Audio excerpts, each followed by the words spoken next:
Las discusiones familiares son algo común, incluso en los hogares más unidos. Pero la noche del 15 de enero de 2012, en Asahikawa, Hokkaido, una discusión aparentemente trivial terminó convirtiéndose en uno de los casos de desaparición más desconcertantes de Japón. Tomohiro Sato tenía 13 años. Era un estudiante aplicado, deportista, sociable y con un futuro prometedor. Jugaba fútbol como portero, tenía buenas calificaciones y soñaba con convertirse en médico para ayudar a su madre, quien trabajaba largas jornadas para sacar adelante a la familia tras el divorcio. Vivía con ella y con su hermana mayor en un apartamento tranquilo de la ciudad. La noche anterior había discutido con su hermana por el control del televisor. Lo que comenzó como una pelea normal entre adolescentes escaló rápidamente. Tomohiro, frustrado, rompió su Nintendo DS, una consola que había comprado con su propio dinero tras meses de ahorrar. Al día siguiente, cuando su madre descubrió el desastre en su habitación y lo confrontó, la tensión volvió a explotar. Gritos. Puertas que se azotan. Objetos golpeando las paredes. Alrededor de las 9:30 de la noche, Tomohiro salió del apartamento en silencio. Llevaba una chaqueta negra delgada, pantalones grises y zapatillas blancas. Afuera, la temperatura rondaba los -15 grados. Era una noche oscura, cubierta de nieve. Su madre pensó que solo estaba saliendo a despejarse, a caminar un poco para calmarse. Nunca imaginó que esa sería la última vez que lo vería. Pasó una hora. Luego otra más. Cuando no regresó, la preocupación comenzó a transformarse en miedo.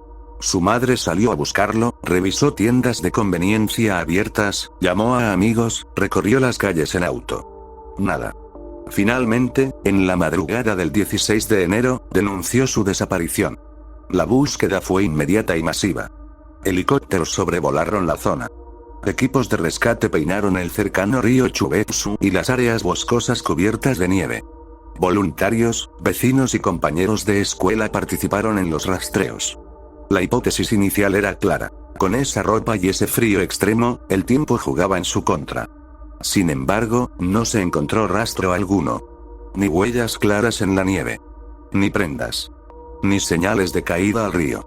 La investigación descartó rápidamente varias posibilidades. No tomó el autobús. El último ya había pasado cuando salió. No abordó un taxi, según los registros y entrevistas a conductores. Tampoco apareció en cámaras de estaciones de tren cercanas. Su bicicleta permanecía intacta en casa. Solo llevaba consigo su billetera con alrededor de 1000 yenes. Su teléfono móvil quedó en su habitación. Era como si se hubiera desvanecido en la noche helada. Con el paso del tiempo surgieron teorías. Algunos creen que pudo haber sufrido un accidente y que alguien, presa del pánico, ocultó lo ocurrido. Otros piensan que pudo haber aceptado subir a un automóvil para resguardarse del frío, confiando en la persona equivocada. También está la posibilidad de que haya caído al río y que la corriente lo arrastrara lejos de las zonas de búsqueda.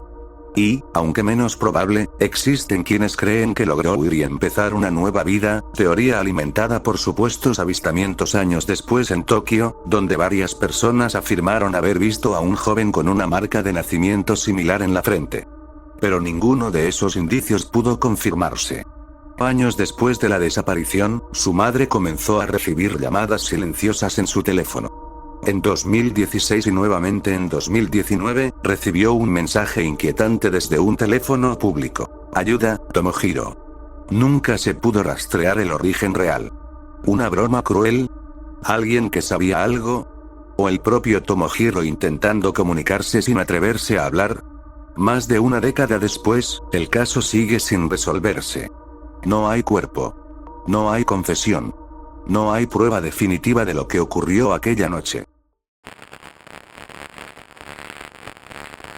El 1 de junio de 2004, en la ciudad de Sasebo, ocurrió un hecho que conmocionó a todo Japón. Todo sucedió en la escuela primaria Okubo, donde una jornada escolar aparentemente normal terminaría convirtiéndose en uno de los casos más impactantes ocurridos dentro de una escuela.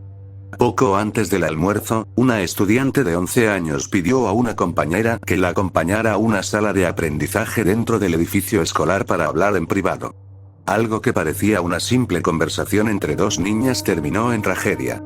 Minutos después, la estudiante regresó sola al aula con la ropa manchada y un cúter en la mano. Cuando el profesor le preguntó qué había sucedido, ella respondió con total frialdad que había atacado a su compañera. El caso causó un enorme impacto en todo el país, principalmente por la corta edad de las niñas y porque el hecho ocurrió dentro de una escuela. Debido a las leyes japonesas, la identidad de la agresora nunca fue revelada por los medios. Sin embargo, en internet comenzó a circular una fotografía tomada en la escuela en la que aparecía con un suéter deportivo que tenía escrita la palabra Nevada. Y a partir de entonces, usuarios de foros comenzaron a referirse a ella como Nevada-tan, un apodo que rápidamente se difundió por toda la red. Antes del incidente, la niña era considerada una estudiante tranquila y con buen rendimiento escolar. Pasaba mucho tiempo usando internet, jugando videojuegos como Super Smash Bros. Y leyendo historias. Entre sus lecturas favoritas estaba la novela Battle Royale, conocida por su trama en la que estudiantes se enfrentan entre sí para sobrevivir. Las investigaciones revelaron que el conflicto entre ambas niñas se había originado principalmente en internet. Las dos utilizaban una comunidad en línea llamada Cafesta, donde publicaban mensajes y comentarios. Con el tiempo comenzaron a intercambiar burlas y discusiones que fueron deteriorando su relación. Finalmente, la mañana del 1 de junio la estudiante llevó a su compañera a una sala dentro de la escuela con el pretexto de hablar. Allí ocurrió el ataque. La agresora fue enviada a un centro de rehabilitación juvenil donde permaneció varios años bajo tratamiento. Tras su liberación, su identidad y su paradero se mantuvieron en secreto. Aún hoy, este caso sigue siendo recordado como uno de los episodios más perturbadores ocurridos dentro de una escuela japonesa.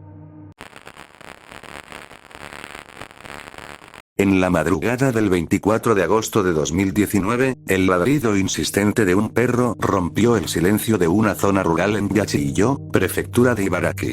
No era un ladrido cualquiera. El animal estaba bien entrenado y rara vez reaccionaba sin motivo. Algo no estaba bien.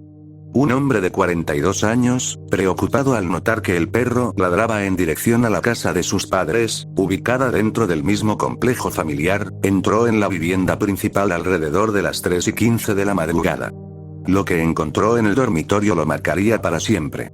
En el suelo, cubiertos de sangre, estaban su padre de 76 años y su madre de 72. Llamó a emergencias de inmediato e intentó detener la hemorragia hasta que llegaron los paramédicos. Pero ya era demasiado tarde para el padre. Había recibido más de 10 puñaladas en el pecho. Fue declarado muerto aproximadamente 1 hora y media después de ser hallado. La madre, con múltiples heridas en el abdomen, fue trasladada en estado crítico al hospital. Junto a las víctimas, la policía encontró un cuchillo de cocina ensangrentado, del tipo utilizado para cortar sashimi. La casa se encontraba en una zona rodeada de arrozales y fábricas dispersas, un lugar tranquilo donde casi todos se conocían.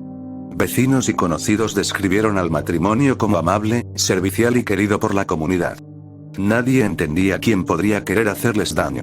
La investigación reveló que la puerta no estaba cerrada con llave. En el campo japonés, dejar la entrada sin asegurar no es inusual. El genkan, la zona de acceso a la vivienda, es casi un espacio semipúblico. Sin embargo, dentro de la casa había huellas. No de zapatos. El atacante se había quitado el calzado al entrar y caminó descalzo por la vivienda. No hubo señales de robo. No se revisaron cajones ni armarios. La policía concluyó que no fue un robo que salió mal. El objetivo era claro desde el principio. Al revisar cámaras de seguridad de una casa vecina, apareció una figura a la 1:30 de la madrugada. Un hombre joven, delgado, con capucha, caminando con determinación hacia la casa de las víctimas. 1 hora después, otra grabación lo muestra corriendo de regreso por el mismo camino, a gran velocidad. Su forma de moverse hizo pensar a los investigadores que era joven y atlético, y que conocía bien la zona. 4 días después, cuando la madre pudo declarar, confirmó que el atacante parecía un hombre y que llevaba el rostro cubierto con un pasamontañas.